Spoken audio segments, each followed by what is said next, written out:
So I would judgment that this was 26 or 23 IPC.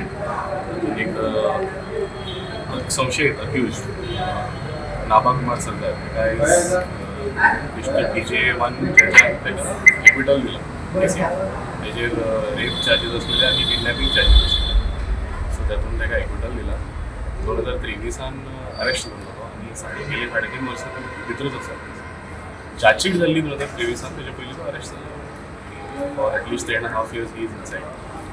So त्यातून trial comments झाले, evidence झाले आणि after giving it due diligence, after reviewing all the witnesses, honourable DJ1 district जज 1 has acquitted the accused.